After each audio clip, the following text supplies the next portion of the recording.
your host today. Good morning, guys. Happy Friday. It is time for Answer the Call. Ladies and gentlemen, welcome to the Press Box. I'm Timmy, and I'm here to answer the call. We are live on YouTube. You can drop a follow over there. We're also on Spotify in the podcast section. Answer the Call, COLL. Welcome in, guys. Welcome in. We have a show today. It's week 10 in the NFL, and we already saw a game last night, and honestly, it kind of ended in a little controversy. It ended in a little controversy that I have a couple of questions that I would like to discuss and kind of go over because, the Bengals ended up falling a little bit short there. And we're not sure what's going to happen with the Bengals this season. We're not sure what's going to happen with the Ravens. I know they look good, but Jamar Chase, oh my gosh, did he have himself a game last night? He had himself a game. 11 catches, 267, 3 touchdowns. Wow. If you started him in fantasy, holy crap! You probably already got an early lead in the fantasy football matchup if you started him, and if you somehow lucked out and you have Jamar Chase and Joe Burrow, you are off to a great start. Also, if you had Lamar Jackson, in your fantasy lineup, he definitely did many wonders last night himself. So but what I want to talk about is, it was a game. The Bengals got out early. I mean, it was 14-0, 21-7. I was like, wait a minute. The Bengals are going for it on fourth down instead of kicking field goals because they know that they can't kick field goals. They needed touchdowns instead of field goals. They went for it, I think, almost every time on fourth down last night, minus the few times that they were deep in their own territory. But they were really just aggressive on offense. And, I mean, it showed 21-20, 14-0, 21-7. It was a real interesting, strategy, and it was working. And then in the second half, the Ravens finally woke up. I don't know, maybe they were, celebrating from the big Broncos win a week ago. I don't know what was going on, but Lamar, Derek, they couldn't get anything going, guys. They couldn't get anything going. And then it was all of a sudden momentum shift when Marlon Humphrey forced a fumble on Chase Brown. He stripped the ball out of Chase Brown's hands. And Lamar and the offense went down, scored a touchdown, and that was kind of like the big momentum shift, guys. It was the big momentum shift that they needed. But I give Mr. Zach Taylor credit. He was aggressive throughout the game. He went for it on a 2-point conversion instead of trying to tie. He went for the win. What I don't like is you're lining up for a 2-point conversion, and then you call timeout. I don't know. Like I just feel like you knew that last game went into overtime, so you probably knew that it was either going to go to overtime or come down to a decision like that. How do you not already have your play set up? Maybe the Ravens defense was in a different formation. I mean, you had the matchup that you wanted. And then you call timeout. You kind of give that Ravens defense a time to adjust. And then, then you don't convert. But it's not all your fault. Cincinnati Bengals. How do the refs not call multiple penalties on the Ravens defense on that final drive? I don't know. Multiple times there was hands to the face on Joe Burrow. Didn't get called.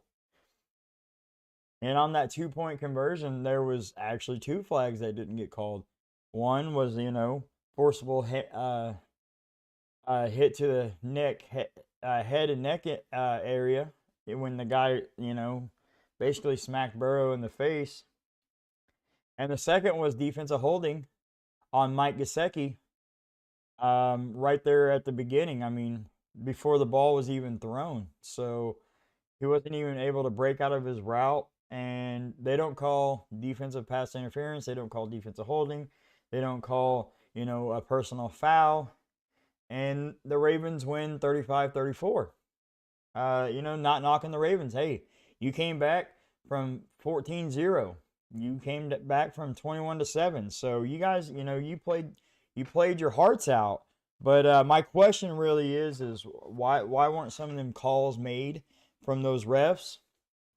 You have to do a better job.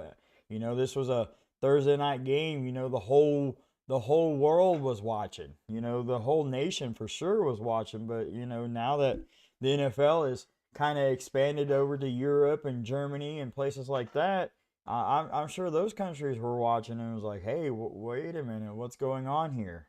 So I don't know, guys. I don't know. The refs, they've kind of been missing some calls this year. I mean, it's honestly been kind of bad. And in the press conference afterwards, Joe Burrow says, I never get those calls, so I don't expect it here. And he's right. He doesn't get those calls. That's a call that Lamar got in the game, though. It's a call that Patrick Mahomes would have got. It's a call that, right now Josh Allen would have probably got. And somebody once, I was listening to a show this morning and they were talking about, well, when you're losing, you tend to not get those calls. And if you remember a few years back, Lamar, his team was on, kind of on a losing side. And like in the season, they were kind of struggling and Lamar wasn't getting those calls. And he would throw his hands up like, hey, like, come on, help me out here. And so when it seems like when you're on a losing team, you tend to not get the calls, but when you're on the winning teams, you tend to get those calls. Refs, you got to do a better job. We've been saying it all season. I know probably every sports media outlet around has been saying it all season. So, but my next question is can the Bengals turn around and make the playoffs? I want to know, can they make them playoffs, all right? And I've got their next 7-game schedule. I actually have them going 5-2. A possible 9-8 finish. If they do that, it would be a 9-8 finish after starting, the season 0-3 and currently 4-6. Their next game is at LA for taking on the Chargers. I kind of have the Chargers winning this one. It's not me being biased. I just think that, back-to-back weeks facing the Harbaugh brothers is going to be a little bit too much. But then after this, guys, I actually have them on a 5-game winning streak. All right. I have them on a 5-game winning streak. Beating the Steelers at home, beating the Cowboys at Cowboys. I have them winning at the Titans, winning home for the Browns. I have them winning in week 17 versus the Broncos. Okay, so but then week 18 at Steelers, I have that as another L. So they string together a couple of road wins. They have a nice home stretch here. They have 1, 2, 3. Well, I guess they have 4 road games and 3 home games, but I have them winning all their home games and taking 2 out of the 4 road games. So, I mean, it's possible. Right now, I think they're 9th. I want to say they're 9th in the AFC standings. So, I mean, they beat the Broncos. That kind of helps them out, They beat, they split the series with the Steelers. That'll help. I don't know, guys. We'll have to see how these other teams do But currently, they might need to try to win at least one more of these games to go 10-7 to have a better chance. One of those games that I didn't have them winning. Maybe they do upset the Chargers in LA. Kind of get back on track of things. But here, I currently have them going 5-2 in their last 7 games, 9-8 finish. So, let me know your guys' thoughts. I'd love to hear it. You can comment. We're live on YouTube right now. You can comment in the comment section. You can also, follow on Spotify in the podcast section. Answer the call, COLL. Comment there, guys. Let me know your thoughts on how the Bengals can do, because I would love to hear from you guys and hear your guys' thoughts, because I currently have them going 5-2 down the stretch, and they're right there on the bubble. I think if they make it, they'll be the number 7 seed and just barely squeak in. But you know, this is something that we're going to be monitoring. I mean, I've got the list here, and I'll keep this little sheet of what when I said they would win and lose, and see how well I predicted this. Now, guys, on this flip side with the Baltimore Ravens, I don't know. I'm a little concerned. Maybe it was because it was the Bengals. The Bengals and Ravens tend to be a little bit more physical, and the Bengals tend to stop them a little bit more. But I don't know, guys. This is not the same offense that we're used to seeing. It is not the same offense that we're used to seeing here. So the Bengals did a really good job, containing Lamar, stopping Derrick Henry. Newly acquired Dante Johnson played 2 snaps out of 23 plays in the first half for the Ravens. So I really thought they could take advantage of that secondary a little bit more and get him involved. But he had two snaps, 1 catch for I think like 2 yards or something. I mean it was a bad first half. But once they got those, once the motor started, they started clicking on all cylinders, and you know then the forced fumble kind of shifted the momentum. And how about that freaking Lamar Jackson scramble? I don't know, like he should have been sacked for like 20 yards, behind the line of scrimmage, but somehow he had like a 4% chance of picking up that first down on that scramble. Gets the first and goal, and then it's a touchdown. The big Wallace touchdown, 84 yards, longest in Lamar Jackson career. So the 84-yarder to I forget his first name, but his last name is Wallace. He had that big 84 tiptoeing on the sideline. Oh my gosh, you can't get that any closer, guys. You can't get that any closer to stepping out of bounds. His toe was in, his heel was out, but the heel was up, and then he shifted back in, ran for 84 yards, longest in Lamar's career. Maybe moving forward, the Ravens won't struggle, but maybe they don't. Maybe they don't struggle, but a lot of people are kind of comparing Lamar Jackson and Patrick Mahomes to Tom Brady and Peyton Manning. Patrick Mahomes being Tom Brady, Lamar Jackson being Peyton Manning.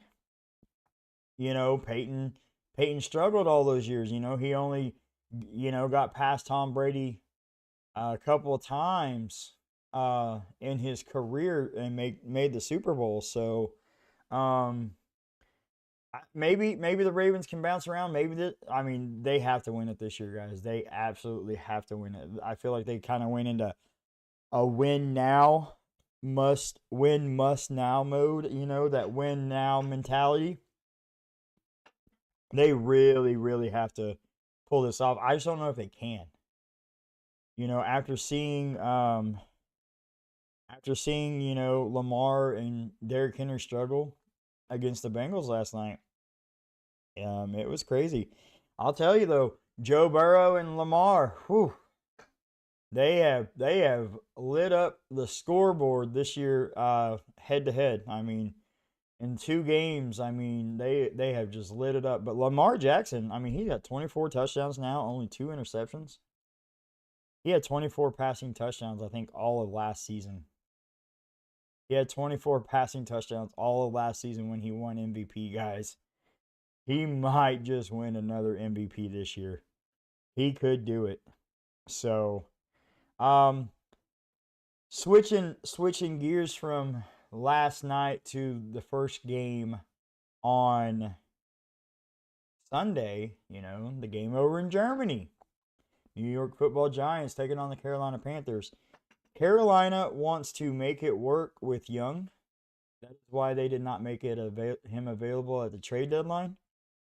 But my question is you're wanting to make it work, but you literally are trading away all of his pieces. You got rid of Dante Johnson, and you got rid of Jonathan Mingo. What is going on here? Maybe those weren't the answers. I don't know. They got a 4th-round pick for Jonathan Mingo because the Cowboys decided to overpay. Most of the receivers were going for a 5th-round pick, and the Cowboys were like, oh, that guy who's got like 500 career receiving yards? Yeah, we'll go and take him for a 4th-rounder. And if you remember, they gave up a 4th-rounder last year or in the offseason to get Trey Lance, who we thought, if Dak misses time, could do. But then he had so many interceptions in the preseason. Carolina wants to make it work with Bryce Young. I'm all for it. I just think that you need to give him a fair chance and put a team around him. Put a team around him. I assume Carolina is going to have a top 5 pick this year. There's some receivers. Go get him a receiver. Don't waste it on a defensive player. That get those pieces around Bryce Young and see what Bryce Young can do. Maybe they go get a Travis Hunter. Him and Shedeur Sanders kind of have similar styles. Bryce Young and Shedeur Sanders have similar styles. I don't know. Give him that deep threat option. Let him roll out. I don't know. I want to see it work for Bryce Young. I want him to prove everybody wrong that just because you're a little short in the NFL doesn't mean you can't play quarterback. So they want to make it work. I want to see it work, guys. I want to see it happen. I want to see it happen, guys. So, and on the flip side, Giants are up there too.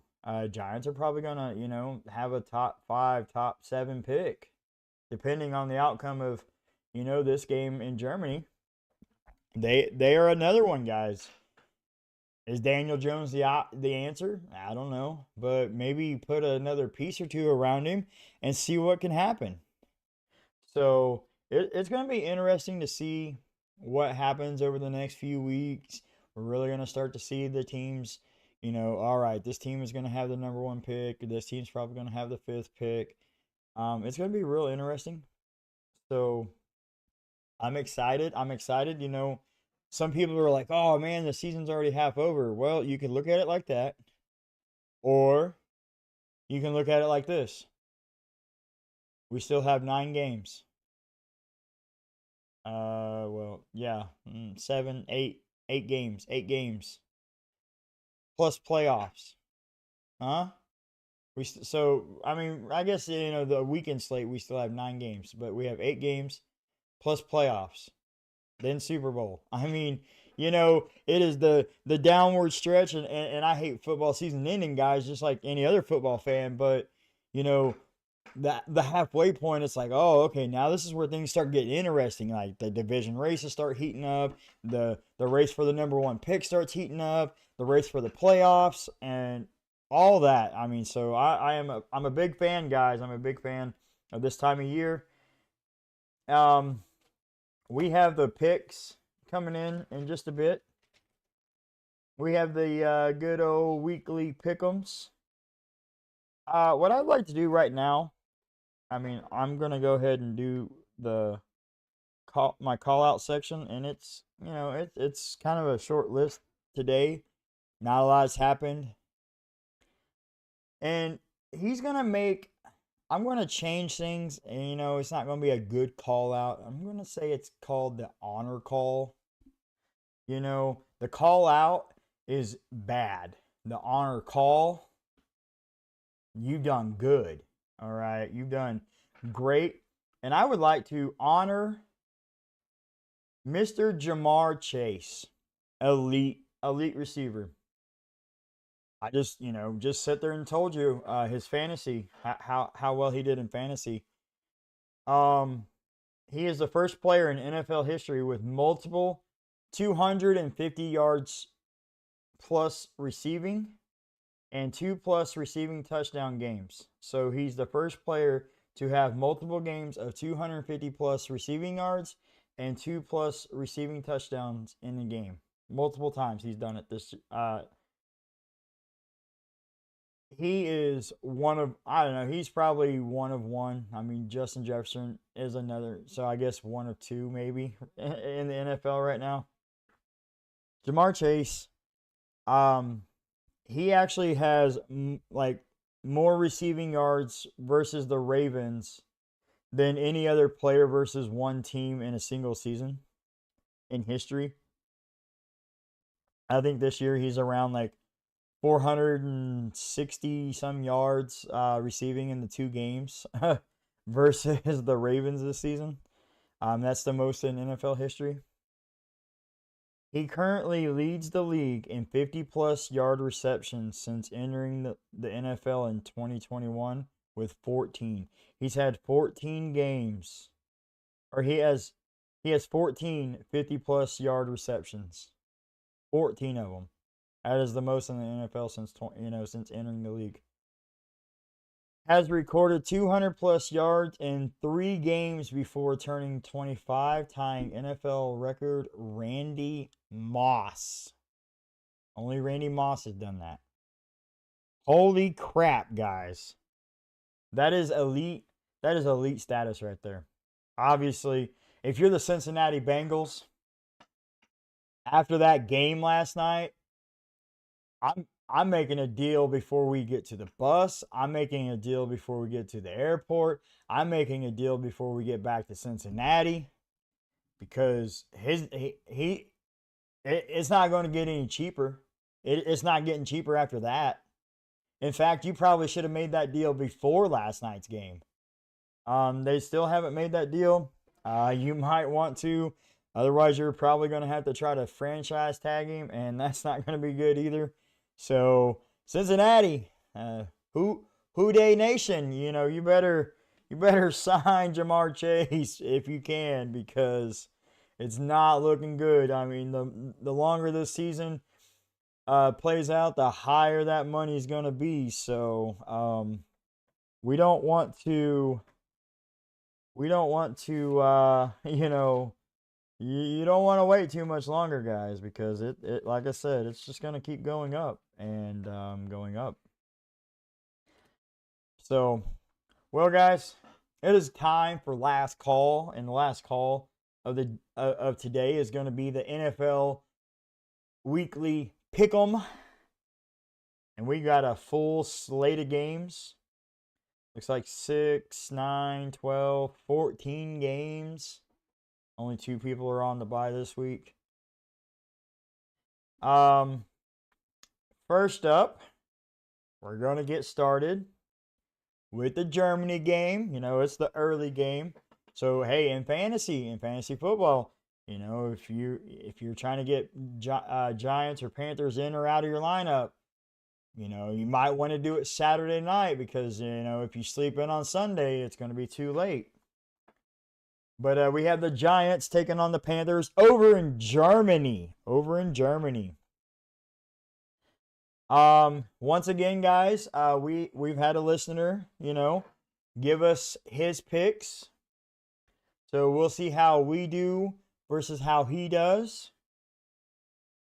I took the Giants. Steven, he took the Panthers. We already disagree right off the bat. Right off the bat, first game in, disagreeing. The listener also took the Giants. So 2-1 Giants over the Panthers. I think the Giants are a slightly better team. I mean, not much, but a slightly better team. You know, they do have Malik Neighbors. So, maybe the Giants kind of build on some of that momentum that they had going for them last week, almost beating the Commanders, keeping it close 27-22. I don't know, guys. I don't know. Panthers, I think Adam Thielen's out. They don't have, they just traded away two other receivers. Uh, Chuba Hubbard or Chuba. He just signed a 4-year contract extension, so obviously they believe in him. I don't know why. I mean, they just went out and got Jonathan Brooks, but maybe they're going to try to do a 1-2 punch, a 1-2. But in this one, I think the Giants win. The Giants pass rush has been pretty good.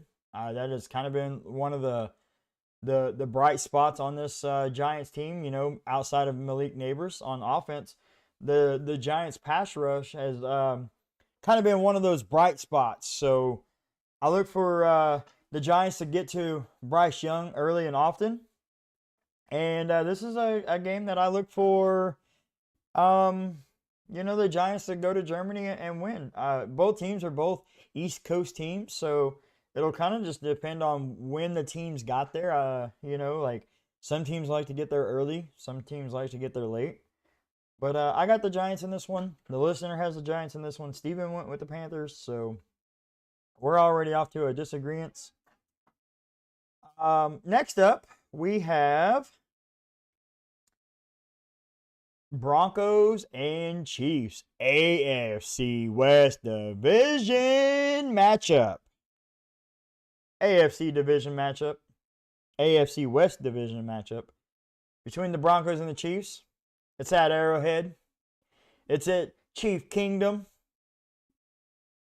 This is actually the listener's hot take.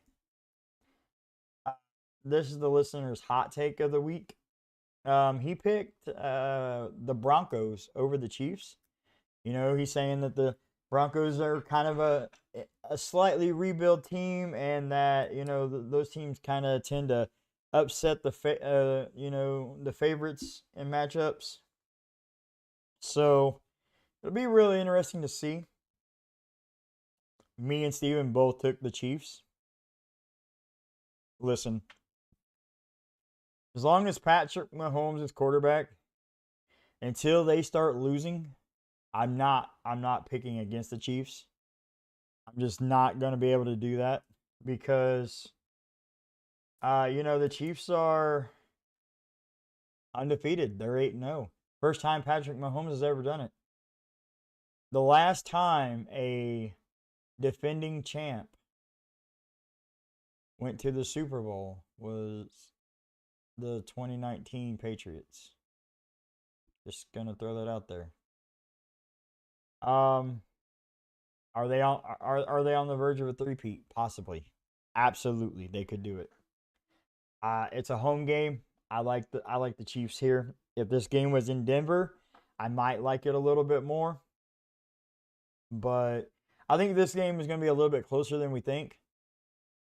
I think Sean Payton's going to have his team ready, and he's going to kind of try to counteract Steve Spagnuolo's blitzes, but in the end, I look for the defense to get into Bo Nix a little bit, and I don't know. Maybe it does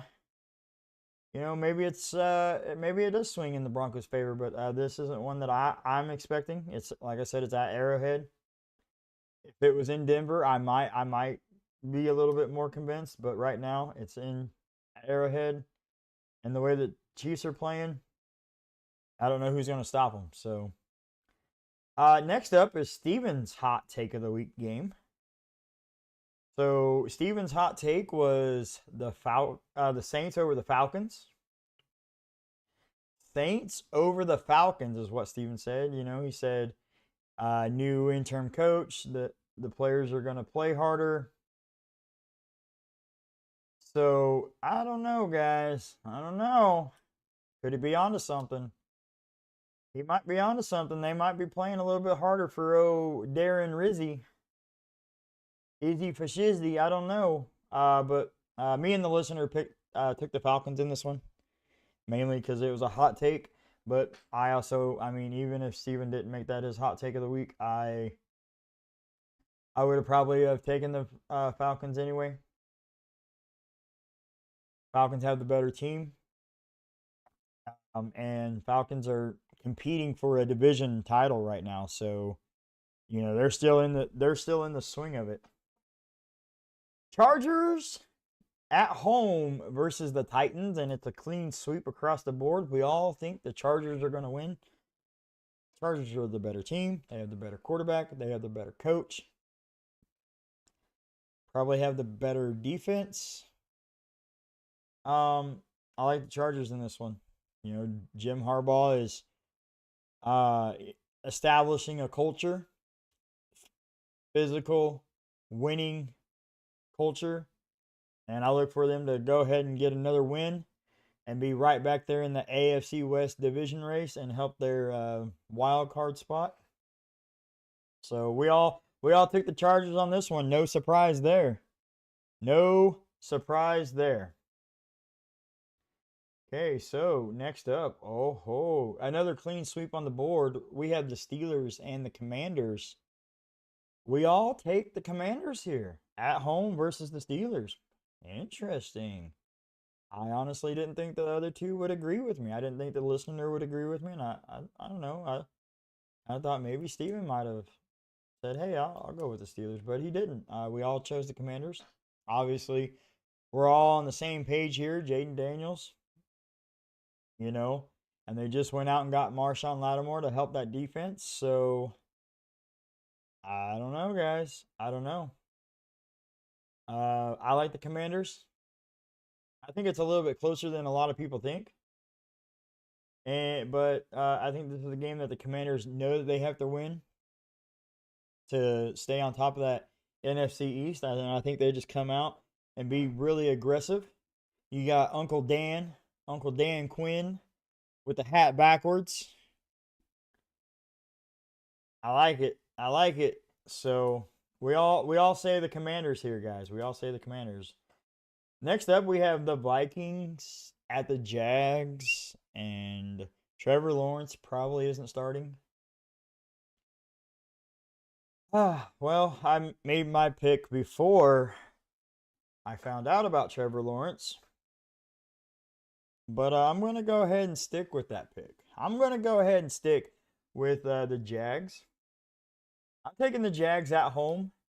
Maybe Mac Jones comes in and says, "Hey, I'm going to show you that I wasn't the problem in New England." And maybe the Jags sneak out a win. Maybe the Jags sneak out a win. So they were asking Doug Peterson his thoughts on Sam Darnold and what has happened on and why he's turned it around so easy. And Doug Peterson said Justin Jefferson. I don't know if I'd be taking shots like that, Doug. All right. I mean, we know that Justin Jefferson is an elite receiver, but Sam Darnold still has to get him the ball. I think it's the coach. I think, you know, Kevin O'Connell has done a great job putting him in a position. I mean, Sam Darnold's still going to make mistakes. He's known for it, but Kevin O'Connell as a whole puts him in a position to succeed. And but I'm sticking with the Jags here at home. Mac Jones. Who? Mac Jones with the win. Steven and the listener chose the Vikings. So this is another one that, you know, it's kind of split. Also, to be fair, I want to point back to the Giants and Panthers. How funny would it be if it ended in a tie? So I was just now thinking of that, thinking about this one. I don't think the Vikings Jags end in a tie, but I mean, crazier things have happened. Next up, we got the 49ers at Tampa Bay Buccaneers, and it's a clean sweep. We all think the 49ers, and we're probably thinking the 49ers for the same reason. Tampa Bay doesn't have Mike Evans. Tampa Bay doesn't have Chris Godwin. Guess who's coming back? Guess who's back again. McCaffrey's back. Put him in your team. You can start him this week. Go ahead and start Christian McCaffrey in fantasy football. He's coming back. Yes, he's probably going to have a lighter workload than normal, but this is one that I just look for him to get involved with early. This is a game that the 49ers have to win. You know, that NFC West division is heating up. It's any team's race at this point. So we all like the 49ers here. We all like the 49ers in this one. Next up, another clean sweep. We have the Bills taking on the Colts. We all take the Bills here, which is actually interesting because I didn't actually realize this stat until after I picked the Bills. But hey, you know, I'm gonna stick with the Bills no matter what. The Bills have not beat Indianapolis. They haven't beat the Colts in Indy since 1999. Holy crap. 25 years. They have not won a game in Indianapolis. So the Colts have their number. Maybe this is where the Bills break it. You know, I know Keon Coleman may not be starting in this game, but look for Dalton Kincaid and James Cook and Amari Cooper to get going. We all like the Bills on the road. First time since 1999. They want to party like it's 1999 in Buffalo, but it's going to be in Indy. Next up, we have the Patriots taking on the Bears. The Bears. The home game for the Bears. It's in Chicago. Steven and the listener takes the Chicago Bears. I actually am taking the Patriots. I can't believe I'm doing that, but I'm taking the New England Patriots. This you know, Caleb has kind of struggled, and there's actually an interesting stat that I saw this morning about the Chicago Bears and the fact that they are basically the same team that they were last year. Okay, so it says new QB, same result. Last year, through 8 games, the Chicago Bears scored 171 points and getting 321 yards per game. Uh-oh. This year, they have scored 172 points and have only gotten 295 yards per game. So that's not really good. I mean, you have a new quarterback that was supposed to, you know, be, I guess, the savior of your team, and you're still putting up the same stats that you were yesterday with Justin Fields. Huh. Interesting. You know, Drake May, he is obviously the QB of the future for New England. I look for him to have a good game in this one. You know, it's a number 1 overall pick versus I think the 3rd overall pick. So it's definitely one that, you know, is going to be interesting. I like it. You know, I don't know. I don't know if the Bears can do it. I think the Patriots might squeak one out here. And I went Patriots and they went the Bears. I mean, not a whole lot to say. Hope for the best for the Patriots. I don't know. Maybe the Patriots try to lose out and secure a top spot to go get Travis Hunter. Who knows? Well, next up is my hot take of the week, which the listener actually agreed with me on this one, and I'm kind of shocked. But my hot take of the week was Dallas Cowboys going to get a win. They going to beat the Philadelphia Eagles. This is a tale of two different directions. The Eagles are soaring high, and the Cowboys are sinking pretty fast. You know, I like the Cowboy. You know, Cooper Rush, when he comes in, tends to kind of give them a little bit of a spark. You know, and he tends to have one game where he just does really well. Now, he's never beat the Eagles, but hey, there's a first time for everything, right? There's got to be a first time for everything. So, with that said, me and the listener chose the Cowboys. Steven is taking the Eagles. Eagles got it going on. I'll give them that. You know, ever since Nick Sirianni shaved his head, it seems like all the Eagles have done is win. But we're coming in that home stretch now, and the game's going to start getting tougher. And it is one that you know, this one I expect the Cowboys at home to get a win. Hopefully, Jonathan Mingo plays and is heavily involved. If I'm Mike McCarthy, I am designing plays for Jonathan Mingo the day that it happened, because if you don't, you guys are going to get so much backlash about trading a fourth round pick for an unproductive wide receiver when you could have went out and traded for a running back, when you could have went out and traded for some defensive help, but you chose to be buyers and buy on Jonathan Mingo. So I hope it pays off. I hope it pays off, because if not, it's going to be a crazy show on Monday. Just going to warn you now, Cowboy fans. It probably won't be pretty if they don't win this one. Next up is the Jets and the Cardinals. You know, Cardinals are at home. The Jets traveling halfway, you know, a little over halfway across the country. So, but it's a clean sweep. We all are in agreement in this one. We like the Jets, all three of us, me, Steven, and the listener.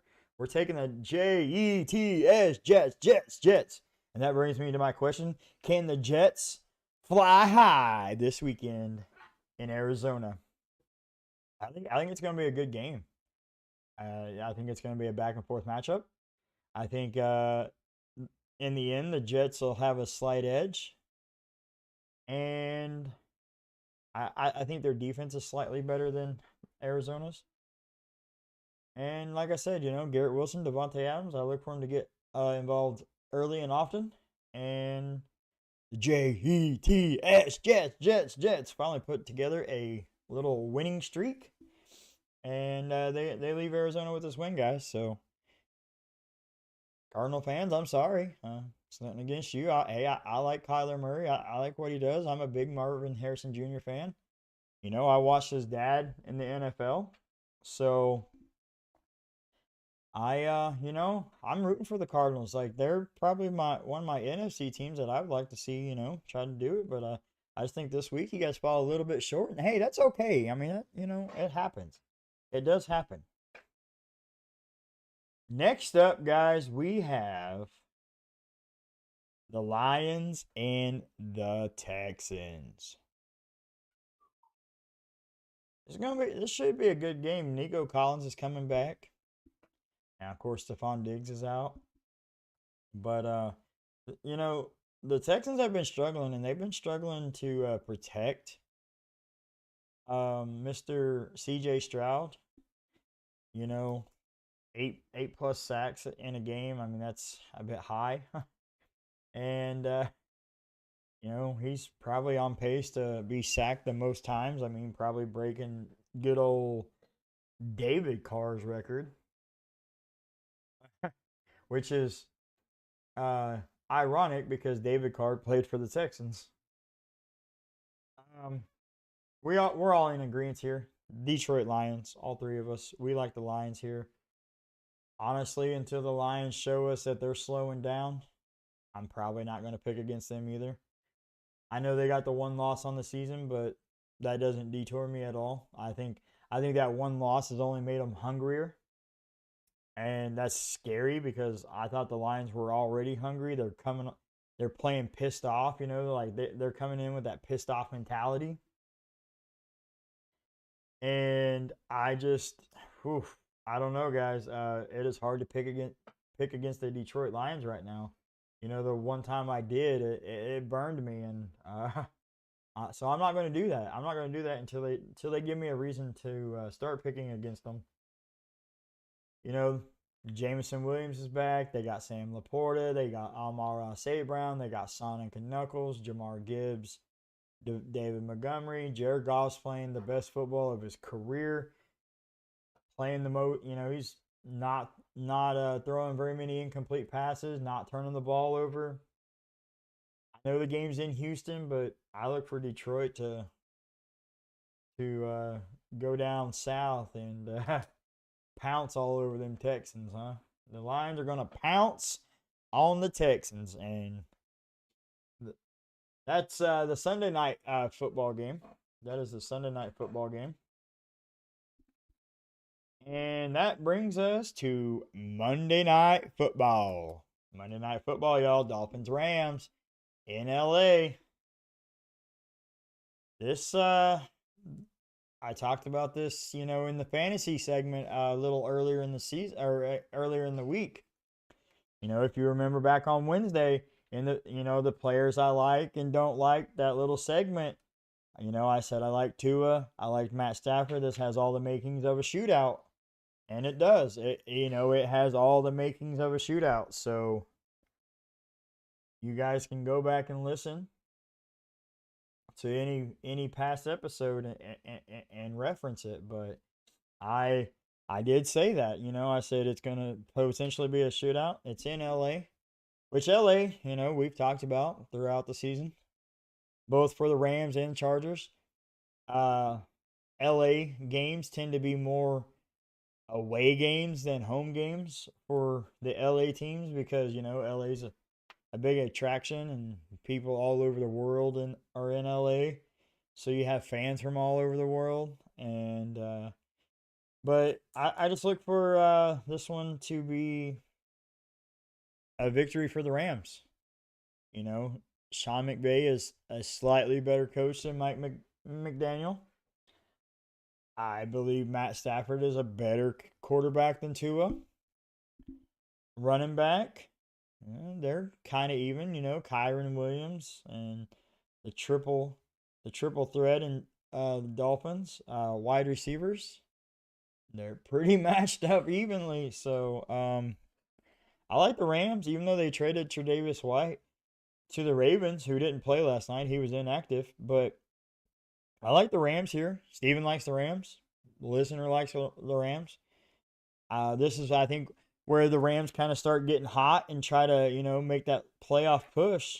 So we're all in agreement here. There's only a few games that, you know, each of us have disagreed on. You know, me and Steven disagreed on Saints Falcons, Giants Panthers, Vikings Jags, Patriots Bears. Okay, a little bit more with Steven. But me and the listener, we only disagreed on Broncos, Vikings Jags, Patriots Bears. Yeah, so I mean only three on the listener and 4 I disagree on with Steven. So we'll have to find out how we did on Monday, guys. We'll have to find out on Monday's show how we did. Don't forget, Mondays are usually the 2-hour show. First hour is college, second hour is NFL. So you don't want to miss Monday's show, that's for sure, because we're going to have a lot to talk about from the college world, from the NFL world, and we got to see how we stacked up in these weekly pick'ems. So, well, guys, I think we are out of time for today. I want to thank you for tuning in and listening, whether it's your first time or you're a returning viewer. Could not do this without you. And if you've enjoyed the content, please, you know, hit the follow button. You know, if you're watching on YouTube, hit the subscribe, tap on the bell so you don't ever miss a notification. I know it seems simple, but it goes a long way. You know, like the video, share it out. We're also on Spotify, guys. You can find us at Spotify podcast. Answer the call, COLL. If you've enjoyed the content, hit the follow button, tap on the bell so you don't ever miss a miss an episode, guys, we thank you, and we'll see you next time.